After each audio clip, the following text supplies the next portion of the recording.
ಭಾರತದಲ್ಲಿ ನಕ್ಸಲ್ ವಾದಕ್ಕೆ ಅಂತ್ಯ ಹಾಡುತ್ತಾ ಕೇಂದ್ರ ಸರ್ಕಾರ ದೇಶದ ಕೆಲವೇ ಪ್ರದೇಶಗಳಿಗೆ ನಕ್ಸಲೀಯರು ಸೀಮಿತವಾಗಿದ್ದಾರೆ. 2014ಕ್ಕೂ ಮುನ್ನ 8 ರಾಜ್ಯಗಳಲ್ಲಿ ನಕ್ಸಲರು ಸಕ್ರಿಯವಾಗಿದ್ರು. ನೋಡಿ, ದೇಶದ ಕೆಲವೇ ಪ್ರದೇಶಗಳಿಗೆ ಈಗ ಸೀಮಿತವಾಗಿದ್ದಾರೆ ನಕ್ಸಲೀಯರು ಅನ್ನೋದು ಗೊತ್ತಾಗ್ತಾ ಇದೆ.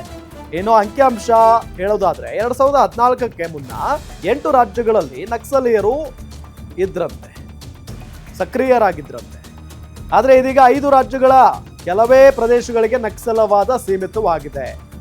ದೇಶದ ಕೆಲವೇ ಪ್ರದೇಶಗಳಿಗೆ ನಕ್ಸಲೀಯರು ಸೀಮಿತವಾಗಿದ್ದಾರೆ. ಈಗ ಒಳ್ಳೆಯ ವಿಚಾರನೇ ಇದು.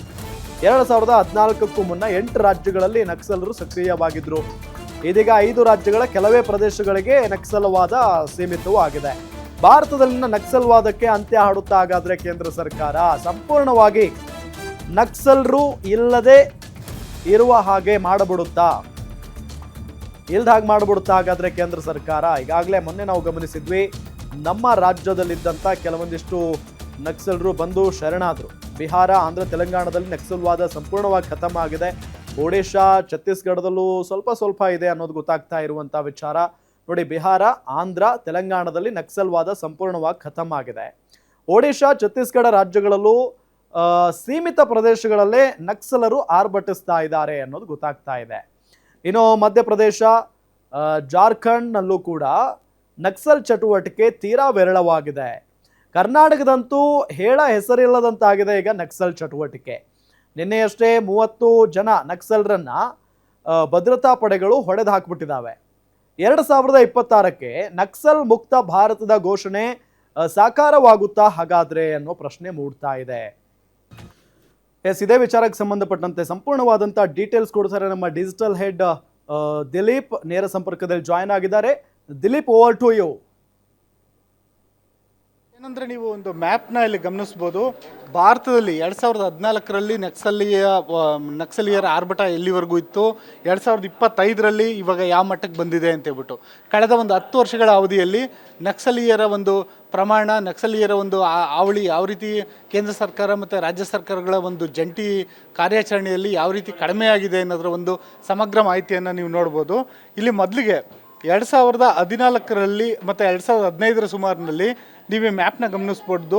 ತೆಲಂಗಾಣ ರಾಜ್ಯದಲ್ಲಿ ವಿಪರೀತವಾಗಿತ್ತು, ಆಂಧ್ರ ಪ್ರದೇಶ ಮತ್ತು ಒಡಿಶಾ ರಾಜ್ಯದಲ್ಲಂತೂ ವಿಪರೀತವಾಗಿತ್ತು. ಜೊತೆಗೆ ಛತ್ತೀಸ್ಗಢ ಮತ್ತು ಜಾರ್ಖಂಡ್ ಮತ್ತು ಬಿಹಾರ ಮತ್ತು ಪಶ್ಚಿಮ ಬಂಗಾಳ, ಈ ಎಲ್ಲ ರಾಜ್ಯಗಳಲ್ಲೂ ಕೂಡ ನಕ್ಸಲೀಯರ ಒಂದು ಹಾವಳಿ ವಿಪರೀತ ಪ್ರಮಾಣದಲ್ಲಿತ್ತು. ಈ ಒಂದು ಹಾವಳಿನ ತಡೆಯೋದಕ್ಕೆ ಕೇಂದ್ರ ಸರ್ಕಾರ ವಿಶೇಷ ಟಾಸ್ಕ್ ಫೋರ್ಸನ್ನು ರಚನೆ ಮಾಡಿತ್ತು. ಏನೊಂದು ಆಂಟಿ ನಕ್ಸಲ್ ಫೋರ್ಸ್ ಇದೆ, ಅದು ಸೆಂಟ್ರಲ್ ಮತ್ತು ಸ್ಟೇಟ್ ಎರಡೂ ಆಂಟಿ ನಕ್ಸಲ್ ಫೋರ್ಸ್ಗಳು ಜಂಟಿಯಾಗಿ ಹೋರಾಟ ಮಾಡ್ತಿದ್ವು.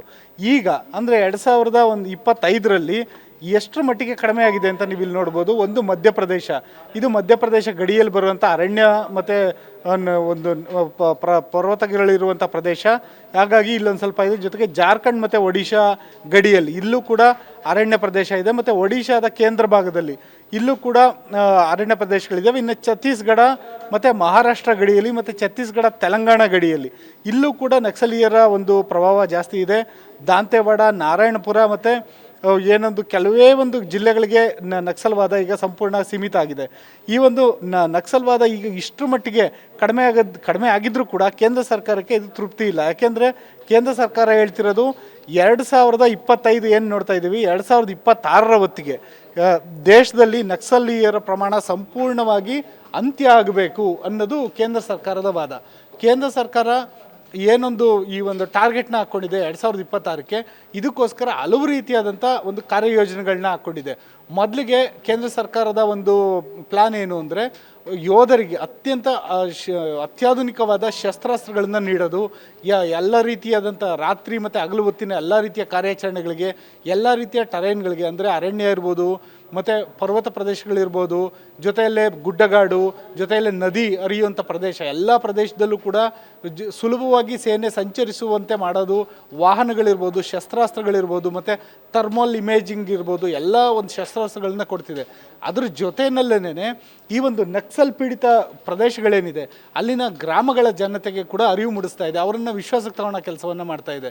ಜೊತೆಗೆ ಈ ಒಂದು ನಕ್ಸಲೀಯರಿಗೆ ನೀವು ನೋಡ್ಬೋದು, ಭಾರತದ ಪೂರ್ವ ಭಾಗದಲ್ಲಿ ಈ ನಕ್ಸಲ್ವಾದ ವಿಪರೀತವಾಗಿತ್ತು. ಹಾಗಾಗಿ ನಕ್ಸಲೀಯರಿಗೆ ಯಾವ ರೀತಿಯಾದಂಥ ಹಣಕಾಸಿನ ಸರಬರಾಜಾಗುತ್ತೆ ಅದನ್ನ ತಡೆಯೋದು, ಈ ರೀತಿ ಸರ್ವಾಂಗೀಣವಾಗಿ ಒಂದು ಕ್ರಮಗಳನ್ನ ಕೈಗೊಂಡಿರೋ ಹಿನ್ನೆಲೆಯಲ್ಲಿ ನಕ್ಸಲ್ವಾದಕ್ಕೆ ಅಂತ್ಯ ಆಡಕ್ಕೆ ಕಾರಣ ಆಗಿದೆ ಅಂತ ಹೇಳ್ಬೋದು ಅಖಿಲೇಶ್.